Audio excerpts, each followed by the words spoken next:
오늘 우리에게 허락하신 하나님의 말씀은 창세기 6장 17절에서 22절까지의 말씀입니다. 창세기 6장 17절에서 22절까지의 말씀입니다.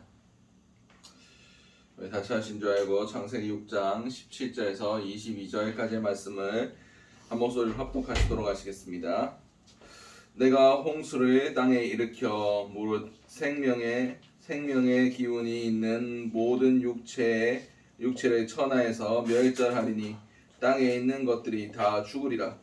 그러나 너와는 내가 내 언약을 세우리니 너는 내 아들들과 내 아내와 내 며느리들과 함께 그 방주로 들어가고 혈육 있는 모든 생물을 너는 각기 암수 한 쌍씩 방주로 이끌어들여 너와 함께 생명을 보존하게 하되 그 새가 그 종류대로 그 가축이 그 종류대로 땅에 기는 모든 것이 그 종류대로 각기 둘씩 내게로 나아오리니 그 생명을 보존하게 하라.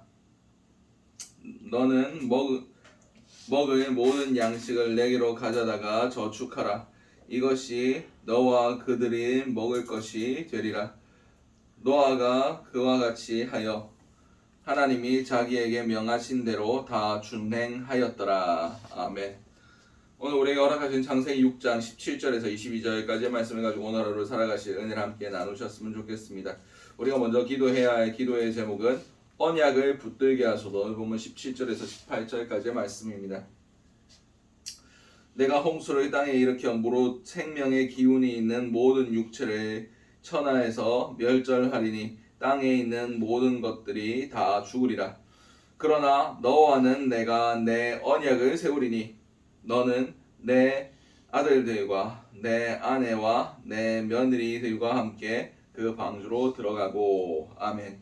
오늘 본문에서 하나님께서 이제 홍수를 통하여 땅에 호흡 있는 모든 것들을 다 죽이리라 라고 말씀하셨습니다. 그러나 그 가운데서 너와는 내가 내 언약을 세울 것이다 라고 말씀하고 계십니다.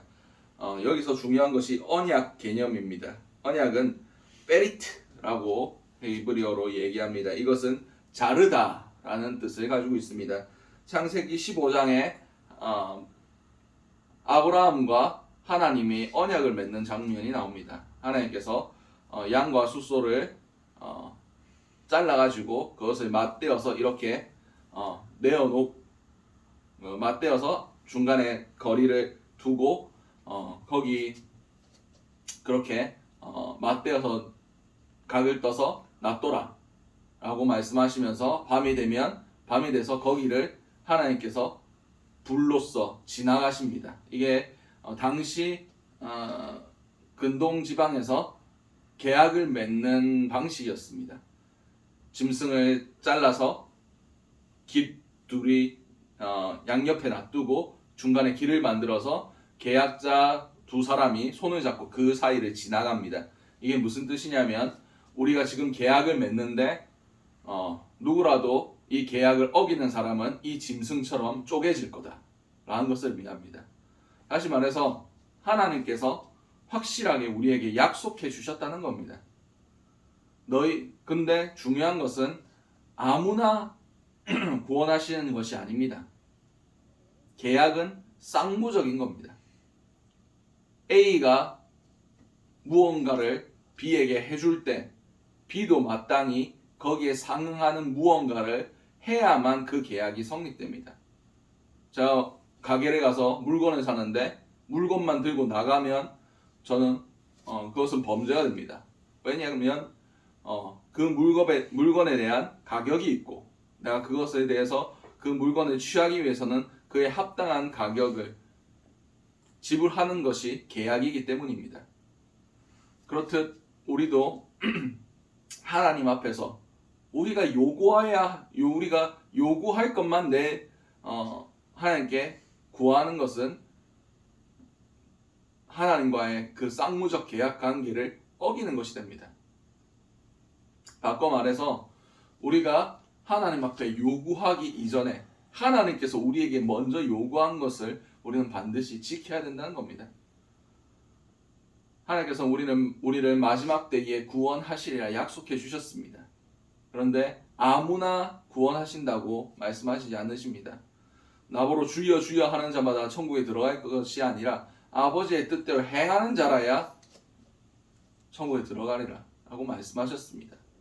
다시 말해서 아버지의 뜻대로 행한다는 그 계약에 명시된 그 뜻을 행하지 않는다면 하나님도 우리를 구원하신다는 그 계약을 지킬 필요가 없다는 겁니다. 다시 말해서 우리가 구원받기 위해서는 구원받을 만한 합당한 계약에 의거한 하나님께 드려야 할 순종과 모든 하나님이 요구하신 바에 대해서 우리가 다 지켜 행해야 됩니다. 우리는 행위 구원은 아니지만 그러나 하나님은 예수 그리스도를 통하여 우리에게 살 길을 열어주셨습니다. 그런데 우리가 예수를 믿는다 얘기하고서 그 구원에 합당한 행위를 하지 않는다는 것은 하나님 앞에 그 언약을 스스로 파기시키는 겁니다. 우리에게 중요한 것은 이 언약을 붙드는 겁니다. 이 언약의 가치가 빛을 발하지 아니하도록 우리가 이 언약을 소중하게 여겨야 된다는 겁니다. 하나님 앞에 요구해야 할 것만 늘여놓는 것은 그 언약의 가치에 대해서 모르는 겁니다. 우리가 마땅히 하나님 앞에 올려드려야 할 것들, 온전한 예배, 거룩한 삶, 그리고 행하는 믿음, 이런 것들을 하나님 앞에 올려드려야 우리가 하나님 앞에 받을 마땅한 구원, 그리고 하나님 백성으로서의 돌보심, 이런 것들을 우리가 누릴 수 있다는 것을 기억하셨으면 좋겠습니다. 언약은 일방적인 것이 아니라 쌍방적인 것입니다. 하나님 앞에 소중히 여김을 받고 싶으신 분은 하나님을 소중히 여기시기 바랍니다. 하나님께서 우리를 지키시길 원하신다면 하나님의 말씀을 지키시기 바랍니다. 오늘 하루를 살아가실 때 온전히 주님께서 우리에게 베풀어 주신 그 언약을 붙들 수 있는 자들 될 수 있게 해달라고 기도하신 저와 여러분들 되시기 바랍니다. 두 번째 기도 제목은 나를 통하여 하나님의 계획하심이 이루어지게 하소서. 오늘 본문 19절에서 21절까지의 말씀입니다. 혈육에 있는 모든 생물은 너는 각기 암수 한 쌍씩 방주로 이끌어들여 너와 함께 생명을 보존하게 하되 새가 그 종류대로 가축이 그 종류대로 땅에 기는 모든 것이 그 종류대로 각기 둘씩 내게로 나아오리니 그 생명을 보존하게 하라. 너는 먹을 모든 양식을 내게로 가져다가 저축하라. 이것이 너와 그들의 먹을 것이 되리라. 아멘. 오늘 본문에서 노아 한 사람 때문에, 노아의 가정 때문에 이 땅의 모든 생물들이 보존받는 것을 볼 수가 있습니다. 이 땅의 모든 것들이 다 멸절되어 되는 계획 가운데 있었지만 하나님께서 노아 가정 한 가정을 택하셔서 이 땅에 호흡 있는 모든 창조하신 것들, 그 암수 한 쌍씩 새로운 시작을 할 수 있는 그런 길을 열어주셨다는 것을 우리는 알 수 있습니다. 성경에 보면 준비된 한 사람을 통해서 많은 생명이 구원받는 것을 우리는 볼 수 있습니다. 대표적으로 요셉이 그렇습니다. 요셉 한 사람이 바로의 꿈을 해석하고 그것에 대해서 자신이 책임지고 7년의 풍년 동안 7년의 흉년을 준비함으로 애굽의 많은 백성들과 그리고 하나님이 택하신 그 약속의 지파들, 그 12지파들, 주님이 택하신 선택된 백성들까지 구원받는 것을 알 수가 있습니다. 그리고 신약에서도 하나님의 복음을 들고 땅끝까지 예수 그리스도를 증거했던 그 복음의 사도들 때문에 오늘날 많은 구원받는 자들이 생겨났습니다. 그렇습니다. 우리도 우리를 향한 하나님의 계획하심이 드러나야 됩니다. 하나님의 계획하심은 생명을 살리는 겁니다. 우리를 통해서 구원받을 사람들이 많아지는 겁니다. 그냥 내가 예수 믿고 잘 되는 것, 내가 예수 믿고 복 받는 것, 그것은 너무 편협한 신앙생활입니다. 너무 개인적인 신앙생활입니다. 하나님은 생명의 가치를 그렇게 두지 않으셨습니다. 예수 그리스도를 산돌같이, 산돌 같다라고 말씀하셨습니다. 산돌 대신 그리스도, 이것은 살아있는 돌이라는 겁니다. 그리고 그것을 통해서 다시 생명이 시작된다는 것을 의미합니다. 그렇습니다. 우리의 삶 가운데서도 이런 생명의 역사들이 있어야 됩니다. 씨앗은 하나 심어진다고 해서 하나로 끝나지 않습니다. 30배, 60배, 100배의 결실이 있습니다. 하나의 씨앗이 땅에 떨어져 죽지 아니하고 썩지 아니하면 하나에 그대로 있고, 썩으면 많은 열매를 맺는다고 예수님께서 말씀하셨습니다. 우리가 죽어질 때에, 우리가 썩어질 때에 예수님께서 우리를 통해서 많은 생명들을 얻게 하실 겁니다. 오늘 하루를 살아가실 때 그냥 나 한 사람, 내 어떠함, 이것에 매여있지 마시기 바랍니다. 나를 통해서 주께서 하실 놀라운 생명의 역사, 구원의 역사, 나를 통해서 흘러갈 그 생명수의 역사가 하나님의 계획하심 안에서 우리의 삶 가운데 일어날 수 있는 귀한 축복의 통로들 되시는 저와 여러분들이 되시기 바랍니다. 마지막 기도 제목은 하나님의 뜻에 순종하게 하소서. 본문 22절 말씀입니다. 노아가 그와 같이 하여 하나님이 자기에게 명하신 대로 다 준행하였더라. 아멘. 노아가 그 모든 말씀을 순종했습니다. 그냥 한 줄로 딱 간단하게 정리되었지만 그 방주의 크기가 저번에도 말씀드렸듯이 길이가 135m, 너비가 22.5m, 높이가 13.5m입니다. 규모가 잘 그려지지 않으실 수도 있는데, 아무튼 이것을 그의 가족들만 산꼭대기에 지었습니다. 몇 년 걸렸는지 아십니까? 120년 동안 지었습니다. 순종이 그냥 예 알겠습니다 하면서 끝나는 게 아닙니다. 거기에 합당한 희생이 있어야 되고 그에 합당한 행위가 있어야 됩니다. 120년 동안 사람들은 배도 만들어 본 적이 없는 시대였습니다. 왜냐하면 바다에 나갈 필요가 없거든요. 당시에는 물고기를 잡지도 않았습니다. 육식도 허락되지 않았습니다. 그 가운데 산 꼭대기에 방주를 짓는다. 그리고 그들의 행위 하나하나가 사람들에게 보여졌을 때 사람들이 그를 비웃었을 겁니다. 당시에 비도 오지 않았습니다. 산 꼭대기까지 물이 찬다? 그건 상상도 할 수 없는 일이었습니다. 그런데 노아는 사람들의 비난과 손가락질, 그런 비웃음, 그런 어마어마한 공사에 들어가는 노동력과 힘들, 에너지들, 그런 거 계산하고 그런 것들에 대해서 하나하나 생각하면 일 못합니다. 그가 붙들었던 것은 주님께서 명령하셨다. 주께서 하라고 하셨다. 딱 그거 하나였습니다. 그래서 그 모든 것들을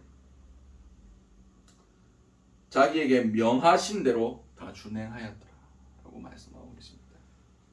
그렇습니다.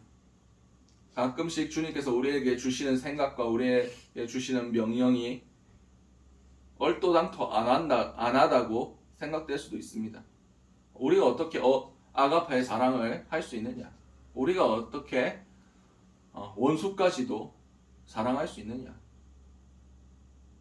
우리가 어떻게 70번씩 7번이라도 용서할 수 있느냐? 못합니다. 그런데 할 수 있습니다. 해야 됩니다. 왜냐하면 주님의 명령이기 때문입니다. 내가 하는 것이 아니라 우리가 그 명령을 준행하기 위하여 결단하고 우리의 발걸음을 뗄 때 그 일은 내 일이 아니라 하나님의 일이 됩니다. 하나님께서 능력 주시고 하나님께서 순종할 수 있는 능력을 주십니다. 내게 능력 주시는 자 안에서 내가 모든 것을 할 수 있느니라. 내가 순종하려고 마음을 먹으면 주님께서 길을 여시고 주께서 문을 열어주시고 주께서 행할 수 있는 능력과 함께 할 수 있는 동력자까지 허락해 주신다는 겁니다. 우리는 그냥 결단하고 우리의 발을 내딛는 것, 그것만 하면 됩니다. 그런데 그렇게 하면 죽을 것 같고, 그렇게 하면 우리의 삶이 송두리째 무너져 내릴 것 같은 그런 두려움이 우리 가운데 엄습할 겁니다. 그건 원래 당연한 겁니다. 그리고 사단은 하나님의 일이 이루어지는 것을 가장 싫어합니다. 우리 가운데 부정적인 감정들, 근심과 걱정, 염려들 심어줄 겁니다. 이게 맞나 싶기도 하고, 이게 진짜 하나님 뜻인가 싶기도 할 겁니다. 그러나 주께서 주셨다는 그 확신만 있으면 우리는 갈 수 있습니다. 오늘 하루 살아가실 때 혹시 나에게 주셨던 명령들이 있는데 우리가 그것을 준행하지 않고 있다면 다시 한번 결단하시기 바랍니다. 다시 결단하고 우리의 발걸음을 떼실 수 있는 한 걸음 한 걸음이 있으시기 바랍니다. 그때 주님의 역사가 이루어집니다. 왜 내 삶 가운데는 하나님이 역사 안 하시지? 왜 하나님은 내 삶을 내버려 두시지? 결단하고 내딛는 걸음이 없었기 때문입니다. 이스라엘 백성이 여리고를 돌고 그 마지막에 큰 소리로 외쳤을 때 그때 성이 무너졌습니다. 이스라엘 백성이 요단강을 건널 때 그 여호와의 법궤를 맨 제사장들의 발이 물에 닿았을 때 그때 물이 멈춰서기 시작했습니다. 우리는 위대한 한 발자국을 떼야 됩니다. 믿음의 걸음을 걸어가야 됩니다. 하나님은 순종을 보기를 원하십니다. 하나님께 올려드리는 그 순종 가운데 주님께서 역사하신다는 것을 깨달아 아시고 내가 오늘 올려드려야 할 마땅한 순종이 무엇인지 여쭤보실 수 있는 귀한 저와 여러분들의 삶이 되실 수 있길 바랍니다. 우리 오늘 주셨던 말씀들 놓고 주여 한번 외치신 후에 동성으로 기도하신 후 저희께 돌아가시도록 하시겠습니다. 주여